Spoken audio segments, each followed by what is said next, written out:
Welcome to Sudha's kitchen recipes. இன்னைக்கு நம்ம பட்டாணி குழம்பு செய்ய போறோம். எப்படி செய்யலாம்னு பார்க்கலாமா? வாங்க வீடியோக்குள்ள போலாம். இப்போ நம்ம மசாலா வறுத்துக்க போறோங்க. அதுக்காக 1 ஸ்பூன் கசகசா, 1 ஸ்பூன் சோம்பு, 1 ஸ்பூன் ஜீரகம், 2 ஏலக்காய், 3 கிராம்பு, 4 துண்டு பட்டை எடுத்து வச்சுருக்கோங்க. இதெல்லாமே இப்போது ஸ்டவ் ஆன் பண்ணி ஒரு பேன் வச்சுருக்கோம் பாருங்கள், அதில் சேர்த்துக்கலாம். ஆயில் சேர்க்காமல் நம்ம வறுத்து எடுத்துக்கலாங்க.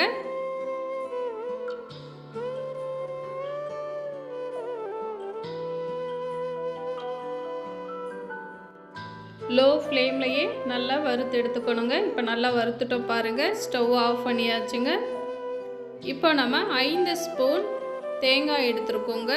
இதை சேர்த்துக்கலாம். தேங்காய் சேர்த்த பிறகு நம்ம வதக்கலாம் வேண்டாங்க. இப்போ இது நல்லா ஆறி வரட்டும்.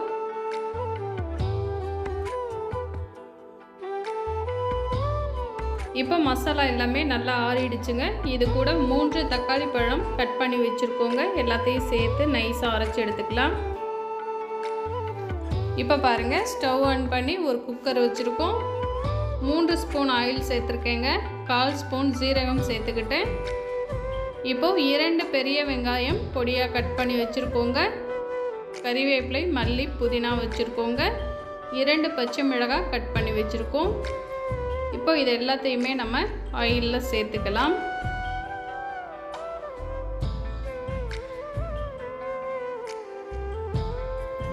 வெங்காயம், பச்சை மிளகாய் நல்லா வதங்கி வரட்டுங்க.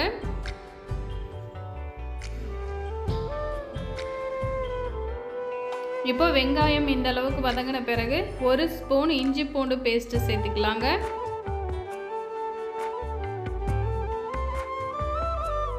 இஞ்சி பூண்டு பச்சை வாசம் போகிற அளவுக்கு நல்லா வதங்கட்டும்.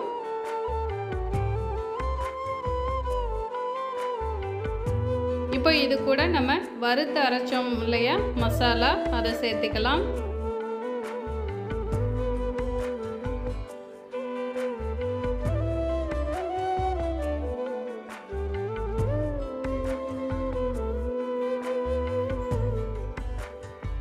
இப்போ நம்ம 1/4 ஸ்பூன் மிளகாய் தூள் சேர்த்துக்கலாங்க. 1 ஸ்பூன் மல்லித்தூள் சேர்த்துக்கலாம். சிறிதளவு மஞ்சள் தூள் சேர்த்துக்கலாங்க.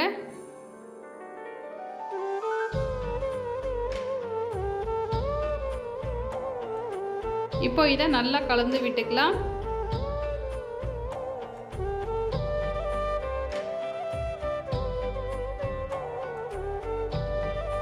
இப்போ நம்ம பட்டாணி 8 மணி நேரம் நல்லா ஊற விட்டு நல்லா கழுவி வச்சுருக்கோங்க. இது வேக வைக்காத பட்டாணி. நீங்கள் வேக வைத்து கூட சேர்த்துக்கலாங்க. குழம்புக்கு தேவையான அளவு தண்ணீர் சேர்த்துக்கிட்டோங்க.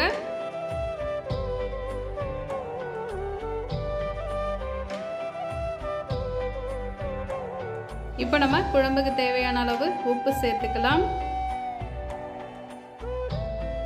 நீங்கள் தனியாக வேக வைத்து பட்டாணி சேர்த்துக்கிட்டிங்கன்னா 2 விசில் வைத்தா போதுங்க. இப்போ நான் வேக வைக்காத பட்டாணி சேர்த்துருக்கேங்க. 6 விசில் விட்டு ஸ்டவ் ஆஃப் பண்ணிடலாம்.